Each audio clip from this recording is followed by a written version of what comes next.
Greetings to every one of you and welcome to Bonniehood Snail Farm. Today we have a very exciting topic to discuss because we've had a lot of requests from farmers who really are having issues with their incubation. So just as you know, we've been on our experiments for quite some time and we have just come up with a very impressive system of incubation of your snail eggs, and the result also is very impressive.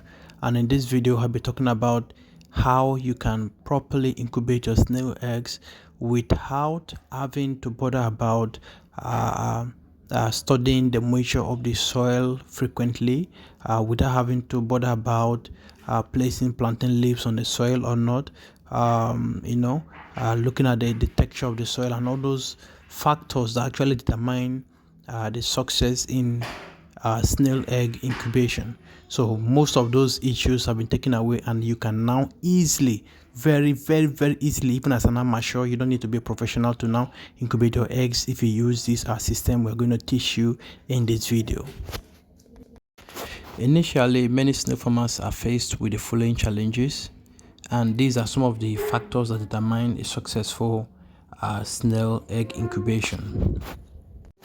Well, we have to understand that incubation is not, it must not be 100%, but at least one should be able to get around 70, 80, 100 is great, okay? Around that, but once you're getting anything less than 40, 50, it should call for a concern.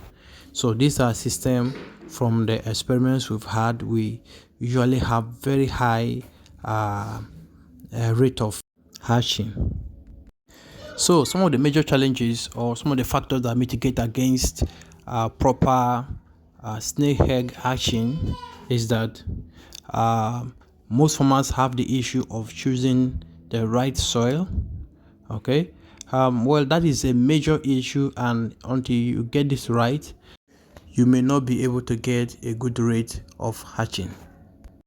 So when we talk about the soil for proper egg incubation, we always recommend a good loamy soil.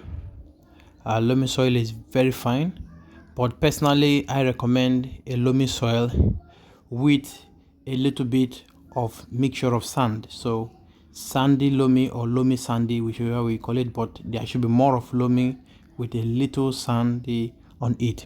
Because the reason I say so is that most young farmers do not actually understand the difference between a good loamy soil and a clay soil.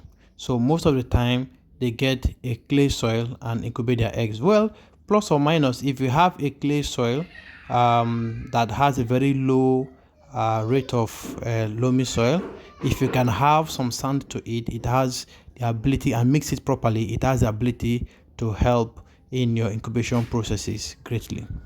But although that is not the right thing, but if you are not so sure of the soil, you can add some sand into it, mix it properly, and make sure it is not gumming, and make sure it is easy to break after folding it. So the sand can help you achieve that, and it will help you. It may not give you the perfect result, but at least it will help you increase the hatching rate better than using a soil you are not sure of. And one of the major challenge most farmers face is maintaining the right moisture of the soil. So that is also another issue, because sometimes some will sprinkle water and the soil may not get enough of it, or sometimes they do and the soil get so much of it. That is controlling dryness or waterlogging of the soil is a major issue.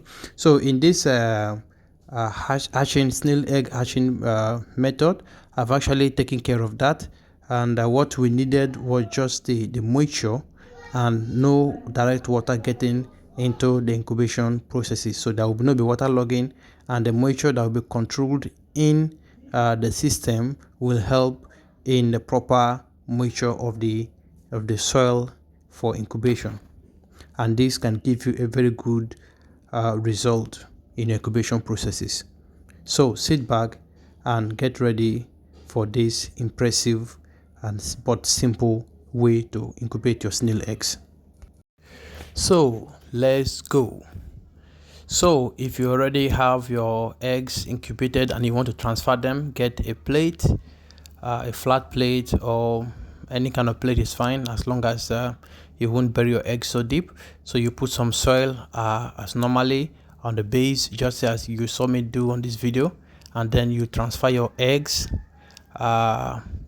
slowly, carefully to the next medium which we want to use for this our model.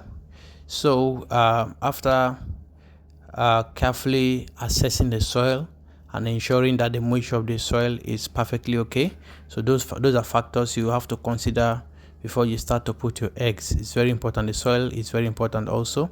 All right, so you move your eggs carefully all into the new medium you want to incubate with this our system.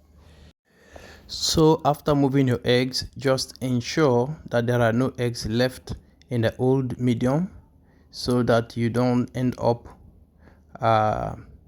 missing some of the eggs and damaging those useful eggs. So you check the medium where they have been transferred from to be sure that it is empty of eggs. Then you set your eggs properly. Giving space is fine. Even if you don't, they will still hatch. But a lot of persons have different views about it. Like I told us, make sure the soil is nice and it can gum when you hold it, and you squeeze it, it will brittle, it will scatter. I mean, that's a good soil. So we just did that and you saw how we did it. So then you carefully cover the soil, cover it carefully. Make sure you don't cover it too deep, and the egg should not be showing as well. Originally we use after the end of the day we use sacks, but I mean plantain leaves, but this time we are not doing that. So when you're done with covering the eggs, you get a drum.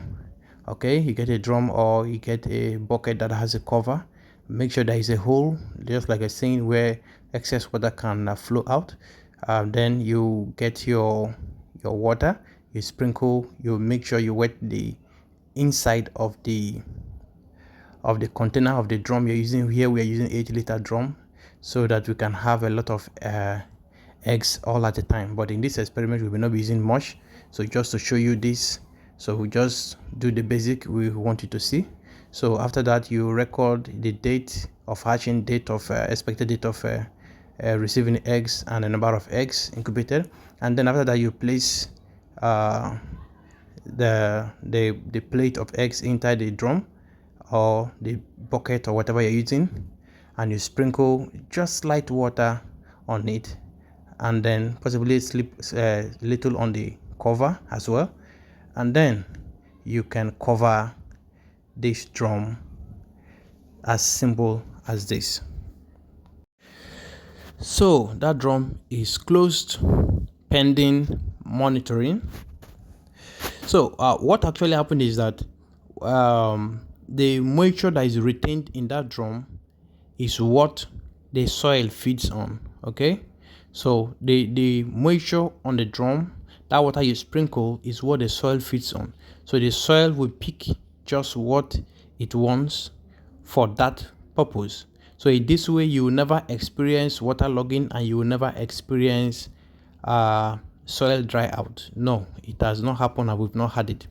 Now there are a lot of things to consider, and one of which is that you have to ensure that the drum does not dry off completely, because once it dry off with time, it will begin to affect the dryness of the soil. So what I do is, in addition, is that I sometimes put a piece of cloth inside the drum and wet that piece of cloth. So even if I don't sprinkle in a week, I just open and check. As long as there are moistures, I just close it back. And the impressive thing is, just at that time of 21 days, you start to see your eggs. Most of the time when you open your drum, you already see your baby eggs walking around. You see them hanging by the cover.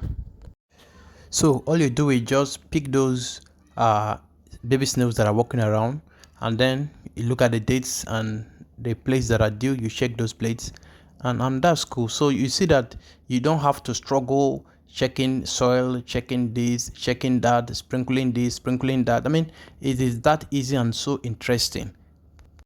The only thing you now bother about is that you no longer bother about the soil. What you bother about is the drum. Just make sure the drum does not dry out completely. Now, one thing you should know is that the dryness of the drum or the bucket or whatever you're using is determined by the temperature of the environment. Okay, so if you are in a place where the weather is very hot, just know that the drum dry out will be faster.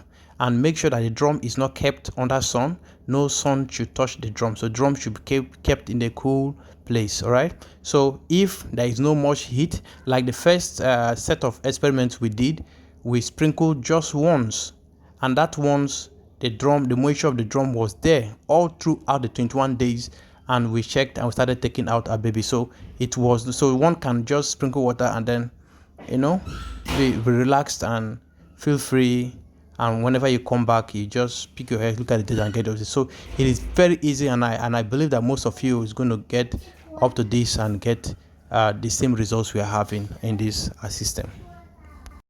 Just as you know, Bonniehood Snail Farm and Bonniehood Farms and Agro Consult, we are in for result, and we do experiments over and over and over again. We love result and we love solutions, so we keep working and we keep bringing you the best of results we have, so you can also learn and grow with us together, because I believe that together we'll make the nation, will make the world a better place. Just like I said, you don't need to be an expert to be able to incubate your eggs properly and make them hatch properly. You just have to follow the simple laws of sprinkling the drum and follow this basic thing you've just learned on this video. It's as simple as that. No more specialism and all that. Just the basic knowledge and you're good to go. Like this particular plate we are actually checking now, which you are seeing right now on the video. This plate, this is the first day, that's the 21st day. We are checking this, and there are already a lot of babies hatched. At the end of the day, we discovered that we've had at least 50% hatchability on the first day. So tomorrow, next tomorrow, just few days ahead, we will be having nothing less than 80-90% hatchability. I mean, it's impressive, and we've had a lot of wonderful testimonies of this system. So like I was saying, if you are in a place where your environment is hot, you have to sprinkle more frequently, maybe every 3 days or every 4 days. But if you're a place where the temperature is not that hot, you can sprinkle all through the session. 2-3 times is fine. All right, so here is some of the eggs we removed from our old system, and we moved them to a bigger drum. The first video you watched was 80-liter drum, but this other one is a very big drum, so we can have a lot of them. So there are no much principles in this hatching system. So you can see that we strategically place the plates on each other. I think over here we have close to 50 plates placed on each other, and the way we place them in a way that they don't press the soil, they just press the corners. So carefully placed in this way, we sprinkle water and make sure the drum is not dried, and after 21 days we come and pick our babies. Most of the time, since the moisture is there, you just see them walking around, so you just get them and that is it. So it's a very impressive system. So I will encourage you to watch the video carefully and follow up these procedures. And again, I will appreciate if you can come back and give us a feedback after testing out this system on the results you had and what you think about this system. I am your favorite snail farmer, Bonnie E. Howard, for Bonniehood Snail Farm. And thank you for watching this video.